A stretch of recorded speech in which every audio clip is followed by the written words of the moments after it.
మీ ఆనందం మాత్రమే నాన్న.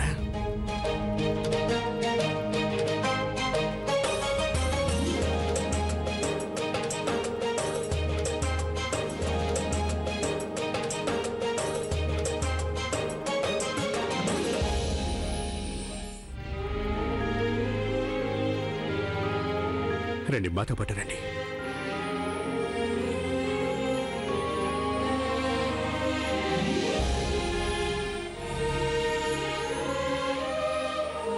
మేము మిమ్మల్ని ఒక ప్రశ్న అడిగదలిచా, మీరు సిగ్గుపడకుండా నిర్భయంగా మాకు జవాబు చెప్పాలి. మీకు నచ్చిన అమ్మాయి ఎవరైనా ఉన్నారా? ఉంటే చెప్పండి మాకు. అది ఒక అమ్మాయి ఉంది, తను మాకు చాలా బాగా నచ్చింది. సుభానల్లా, ఇంతకీ ఎవరు అదృష్టవంతురాలు? తన పేరు నాకు తెలియదు, కానీ ఎంతో అందంగా ఉంటుంది. ఉత్సవానికి వచ్చినప్పుడు తనని మేము చూసాం. తాను పెట్టుకున్న పాపిట బొట్టు నెమలి ఆకారంలో ఉంది. ఇది చాలా ఆనందకరమైన సంగతి. మీరు సరే అంటే మేము వెళ్ళి తనతో మాట్లాడతాం. వద్దు, తనకి మేమంటే ఇష్టం లేదు. మమ్మల్ని ద్వేషిస్తుంది తను. ఇది ఇంకా చాలా గొప్ప విషయం. మీకు తెలియదు అనుకుంటాను, పెళ్లికి ముందు పెళ్లి తర్వాత కూడా చాలా కాలం వరకు మీ అమ్మిజాన్ మమ్మల్ని చాలా ద్వేషించేవారు. కానీ అప్పుడు మేము ఏం చేశామంటే ఆవిడకి మా మీద ఉన్న ద్వేషాన్ని మా పట్ల ప్రేమగా మార్చేసుకున్నాం. దీన్ని బట్టి చూస్తే ప్రేమ అంటే అర్థం ఏమిటో మీకు మేము వివరంగా చెప్పాలనిపిస్తోంది. మీరేం బెంగపడకండి, మీ అమ్మిజాన్ కూడా మీకు తోడుగా ఉంటారు. ఇప్పుడు ఆ అమ్మాయి ద్వేషాన్ని ప్రేమగా ఎలా మార్చుకోవాలో ఏమిటో మేం మీకు వివరంగా నేర్పిస్తాం.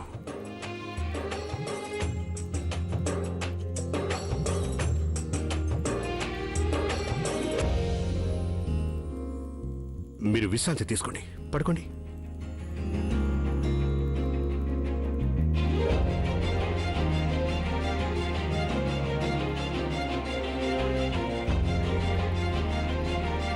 మేం మద్యం తాగిన సంగతి మాత్రం రాజమాత గారికి చెప్పకండి. ఆవిడికి గనక తెలిస్తే మళ్ళీ మా మీద కోపం వచ్చేస్తుంది. మేము ఒట్టు పెడుతున్నాం, మీకు వాగ్దానం చేస్తున్నాం. మీ అమ్మిజానికి దీని గురించి ఏమీ చెప్పాం.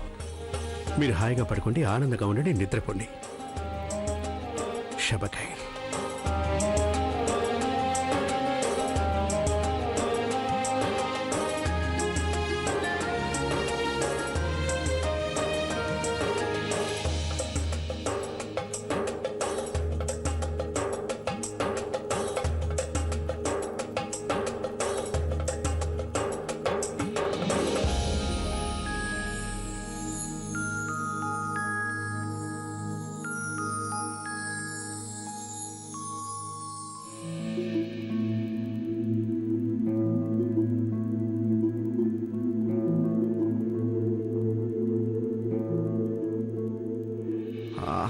ఎవరక్కడా?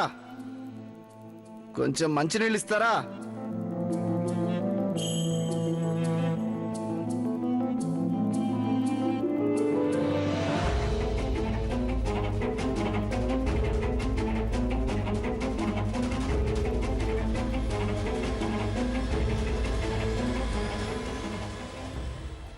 షెహన్షా తమరా, ఆదాబ్. అవన్నీ తర్వాత చెప్పచ్చు, ముందు మంచినీళ్ళు తాగండి.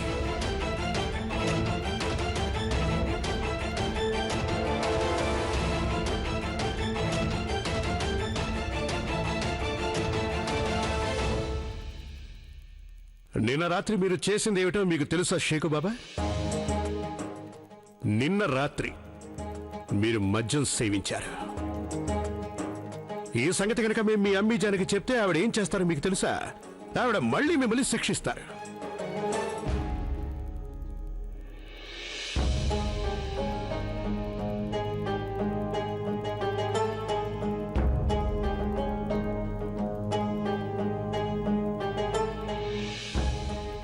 ఈసారి మీకు విధించే శిక్ష ఏమిటంటే మీ అమ్మిజాన్ వేళలో ఎవరో ఒక అమ్మాయిని ఎంపిక చేస్తుంది, ఆవిడతో మీకు పెళ్లి జరిపించేస్తుంది. తప్పదు. కానీ అబ్బుజాన్, అందులో అసలు మా తప్పేమీ లేదు. మేము మీకు చెప్పాం కదా, ఆ షర్బత్లో ఎవరో మద్యం కల్పించారు అని. సరే, మేము ఈ సంగతి అంగీకరిస్తాం, కానీ మీ అమ్మిజానికి ఎవరు నచ్చి చెప్పగలరు షేకు బాబా? కానీ మీరేగా అన్నారు అదంతా మీరు చూసుకుంటాను అని. అరే, రాత్రి గడిచింది, పొద్దు పొడిచింది కదా. మేము సహించాను షేకు బాబా. మా నిర్ణయాలు ఎప్పటికప్పుడు మారుతూనే ఉంటాయి. అంటే మీరు మా నిర్ణయాన్ని కూడా ధిక్కరించదలిచారా?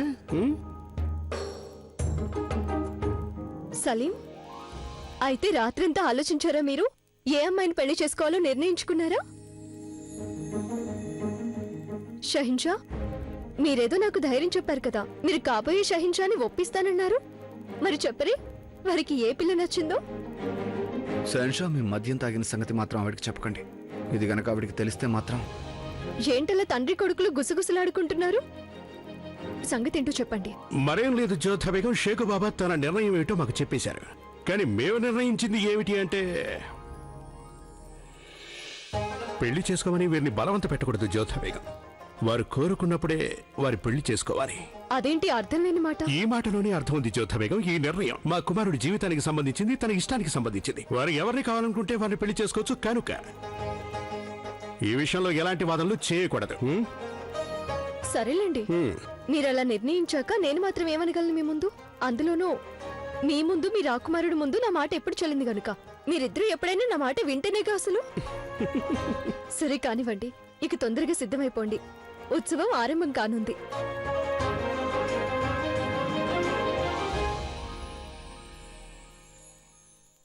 నాన్న సలీం, ఈసారికి మీరు ఎలాగో తప్పించుకున్నారులేండి. కానీ అలా ఎన్నాళ్ళు తప్పించుకుంటారు? ఏదో ఒక రోజు మేము మీకోసం పెళ్లి కూతురు వెతికి పెడతాం. కానీ మేం. సలీం, నువ్వు మధువు గాని సేవించావా? వాసన వస్తుంది నాకు. అదేం లేదు జ్యోతి బేగం, మీరు మా మాట వినండి. రాత్రి మేమే మధువు సేవించాం, మా దగ్గరే వాసన వస్తుంది. షేకు బాబా మధు తాగనే లేదు. అలాగా? సరేలేండి, మాకు సలీం మధువు తాగడం ఎన్నడూ ఇష్టం ఉండదు. అర్థమైందా మీకు? తాగర్లేండి. ఇక మీరిద్దరూ త్వరగా సిద్ధమైపోండి.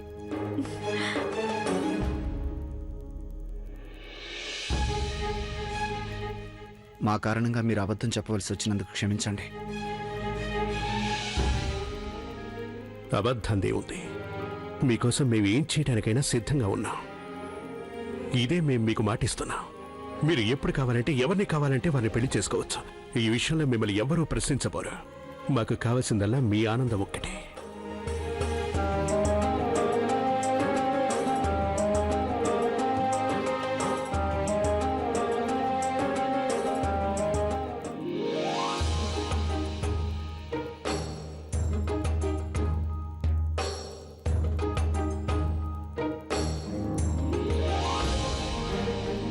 భాయిజాన్ చూడండి. ఏంటది? భాయిజాన్ ఈ అమ్మాయి ఎవరో కాదు. ఆ? అరే, సలీం భాయిజాన్ కి నచ్చిన అమ్మాయి ఈవిడే భాయిజాన్. అదే పాపిడి బిళ్ళ పెట్టుకున్న అమ్మాయి. అవును, తనే తనే. నిజంగా ఒప్పుకోక తప్పదు. నిజంగా చాలా బాగుంది. అచ్చం సలీం భాయ్ చెప్పినంత అందంగా ఉంది. ఆ, ఇదిగో కొంచెం ఇలారా. నువ్వు ఆవిడ దగ్గరికి వెళ్ళి ఒక కబురు చెప్పాలి. కబురా? అవును. ఇంతకీ మీరేం చేయదలిచారు భాయిజాన్? ఏదో కొంచెం సాయం. మీరు సలీం భాయిజాన్ కి కోపం వచ్చే పని మాత్రం చేయకండి. నేను ఏం చేస్తున్నానో నువ్వు చూస్తున్నావుగా. నాకు ఒక కాగితం, కలం కావాలి. చిత్తం.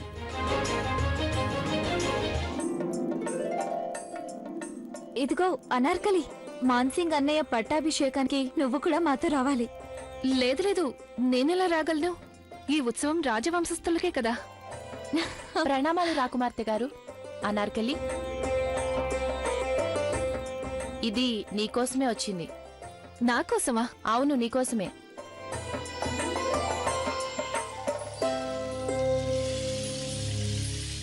మీ అందం చూసి తల తిరిగిపోయింది. మాకు మీరు ఎంతో విభిన్నమైన వారు. ఆ ఖుదా మీద ఒట్టు వేసి చెప్తున్నాను, మేము మీ మీద ప్రేమలో పడిపోయాం. మేము మీకోసం మా శిబిరంలో వేచి ఉంటాం. ఇట్లు రాకుమారుడు సలీం. అనార్కలి, ఏమిటది? ఏం లేదు, మహారాణి గారు ఏవో అలంకరణ వస్తువుల జాబితా పంపించారు. నేనవి తేవాలి. అలాగా? సరే, అది అలా ఉంచు. అనార్కలి, నువ్వు అన్నయ్య పట్టాభిషేకానికి వస్తున్నావా లేక రావడం లేదా? లేదంటే నేను నీ మీద మా అమ్మగారికి ఫిర్యాదు చేయాల్సి వస్తుంది. నేను తప్పకుండా వస్తాను రాకుమార్తె గారు. కానీ ఈ ఉత్సవం పేరుతో నేను వెళ్లేది ఆ సలీంని కలవడానికి. తన ఈ ప్రేమ మత్తుని స్వయంగా నేనే దించేస్తాను. భాయిజాన్, నన్ను ఇంకా ఎంతసేపు కిరీటం పెట్టుకోమంటారు? కుతుబ్, నువ్వేం కంగారు పడకో. నువ్వు ఇంకా కొన్నాళ్ళు పెట్టుకుంటే చాలు. మరి ఈ ఉత్సవం మాట ఇక నా వల్ల కాదు. ఇవాళే రాజా మాన్సింగ్ గారికి పట్టాభిషేకం.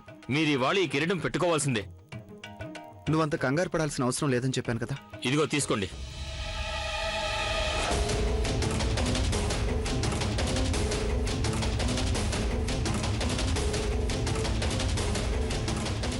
సలీం రాకుమారా,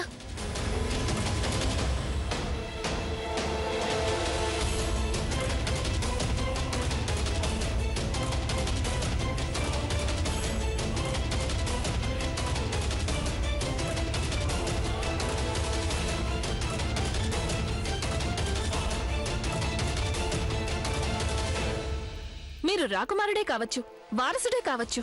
అంత మాత్రం చేత మీరు ఇష్టం వచ్చినట్టు వ్యవహరించకూడదు. ఇలాంటి కబురు పంపించడానికి మీకు అసలు ఎంత ధైర్యం?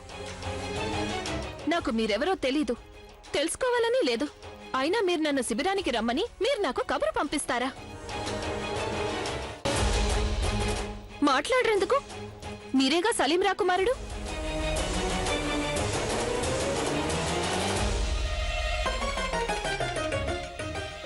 అవునండి, నేనే సలీంని. మీరు ఒకటి బాగా గుర్తుంచుకోండి, రాజవంశస్థులంటే నాకు ఇష్టం లేదు, ముఖ్యంగా సలీం రాకుమారుడంటే. మీరు హృదయం లేని కసాయివారు. ఎవరి హృదయం స్పందించినా మీ హృదయం స్పందించదు. నా హృదయానికి నచ్చేవారెలా ఉండాలంటే అత్యంత మానవత్వం కలవాడై ఉండాలి, మీలా కాదు. గారభం వల్ల పూర్తిగా చెడిపోయారు మీరు. ఇంకెప్పుడు నా విషయంలో ఇలాంటి ఆగడానికి పాల్పడే ప్రయత్నం చేయకండి.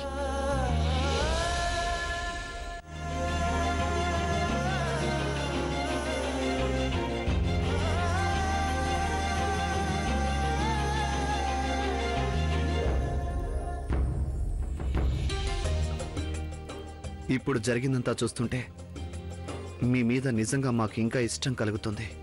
కానీ చివాట్లు పెట్టింది నన్ను. అసలు నేనేం చేశానో నాకేం అర్థం కావట్లేదు. నేను తనకి ఎలాంటి లేఖ రాయలేదే. మమ్మల్ని చూడనివ్వండి.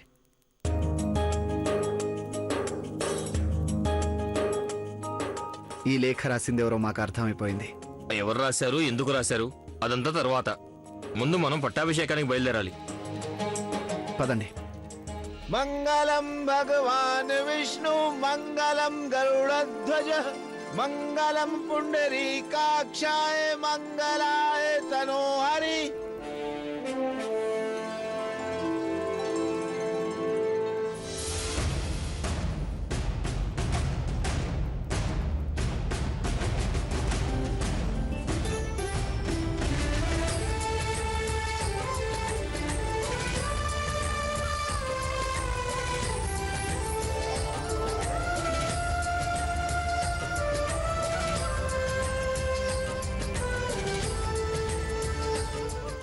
ఇది చాలా విచిత్రంగా ఉంది కదూ. సలీంకేమో పెళ్ళిడొచ్చేస్తే తనలా అమ్మాయిలకి దూరంగా పారిపోతున్నాడు. కానీ వాళ్ళ తండ్రిని చూడండి, ఎంతసేపు అలా గుచ్చుగుచ్చి చూస్తారమ్మాయిల్ని. మీరు ముందు మాకు సంగతి చెప్పండి. ఇక్కడ మాకు కనిపిస్తున్న అమ్మాయిలంతా రాజవంశానికి చెందిన వారేనా కాదా? అవును, ఇక్కడున్న వాళ్ళంతా రాజవంశానికి చెందినవారే. అయినా మీరు అలా అడుగుతున్నారెందుకని? మీకు వారి మీద చాలా ఆసక్తిగా ఉన్నట్టుంది. అరే ఊరికి కంగారు పడకండి. మేం మా కోసం చూస్తున్నాం ఏమిటి? మేం మా షేకు బాబా కోసం అమ్మాయిని చూస్తున్నాం. నిన్న రాత్రి వారు మాకు చెప్పిన ప్రకారం ఇక్కడున్న అమ్మాయిలలో ఒకరు వారికి చాలా బాగా నచ్చారట. అవునా? ఆ అమ్మాయి ఎవరో కొంచెం త్వరగా చెప్పండి. నేను వెళ్ళి ఆ పిల్ల తల్లిదండ్రులతో పెళ్లి సంగతి మాట్లాడతాను. అసలు ఈ విషయం ముందే ఎందుకు చెప్పలేదు? అసలు ఆ అమ్మాయి ఎవరో ఏంటో మాకే తెలియదు జ్యోతా బేగం. అంటే అంటే ఏమిటంటే షేకు బాబాకి నచ్చిన ఆ పిల్ల ఎవరని మేము తనని అడిగినప్పుడు వారు మాకేం చెప్పారంటే ఆ పిల్ల విభిన్నమైన పాపిడి బొట్టు పెట్టుకుందట. అందుకే ఆ విభిన్నమైన పాపిడి బొట్టు పెట్టుకున్న పిల్ల ఎక్కడుందా అని మేము వెతుకుతున్నాం. అది నెమలి ఆకారంలో ఉందట. ఆ విషయంలో మీరు కూడా మాకు సాయం చేయండి.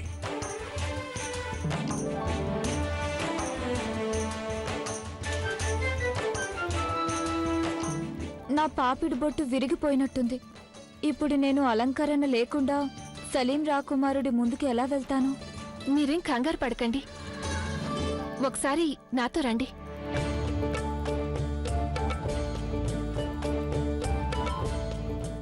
నేనొక పని చేస్తాను.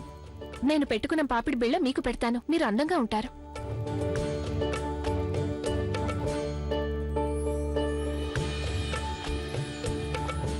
పెట్టడం పూర్తయింది.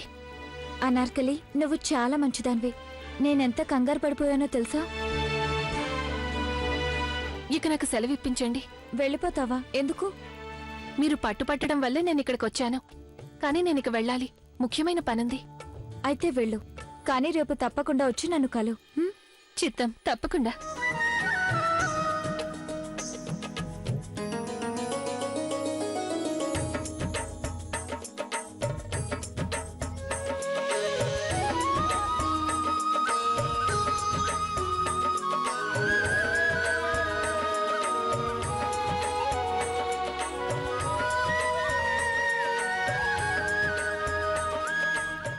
జ్యోతబేగం అలా చూడండి. ఆ పాపిడి బొట్టు చూస్తుంటే మాకు అచ్చు షేకు బాబు చెప్పినట్టే ఉంది. అంటే దాని అర్థం ఆ పిల్ల మాన్బాయే అన్నమాట. మన రాకుమారుడికి నచ్చింది ఆ పిల్లే. అభినందనలు జ్యోతబేగం. నీకు కూడా.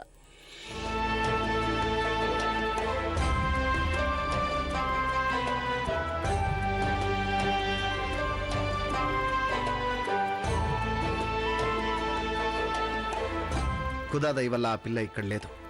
ఇక్కడ ఉంటే మేం సలీం అని తెలిసిపోయేది. దాంతో మమ్మల్ని ద్వేషించడం మొదలుపెట్టేది. కానీ తను సలీం రాకుమారుణ్ణి ఎందుకంత ద్వేషిస్తుందో అర్థం కావడం లేదు. మాన్బాయి, ఇవాళ వారసుడి కిరీటం వీరి శిరసున ఉంది కదూ? అవును జగత్, దీన్ని బట్టి చూస్తే వీరే సలీం రాకుమారుడు.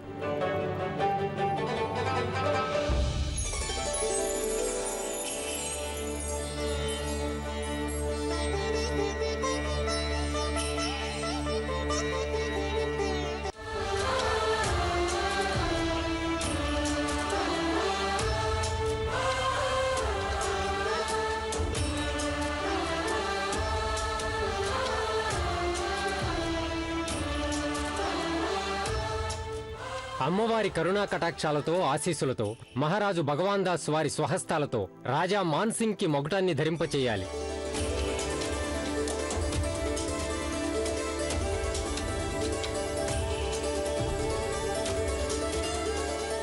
యువరాజు మాన్సింగ్ కి, యువరాజు మాన్సింగ్ కి, యువరాజు మాన్సింగ్ కి, యువరాజు మాన్సింగ్ కి, యువరాజు మాన్సింగ్ కి.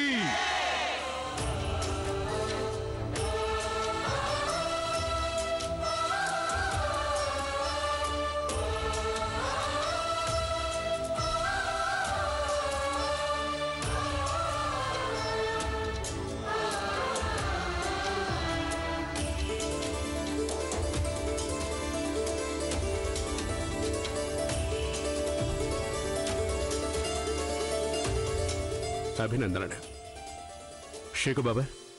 మీరోసారి మా ముందుకు రావాల్సిందిగా మేము కోరుకుంటున్నాం.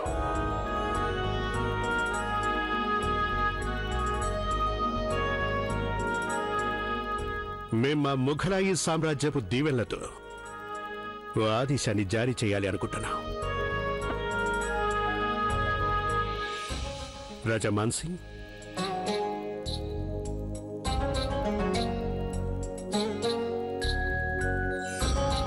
షేకు బాబా,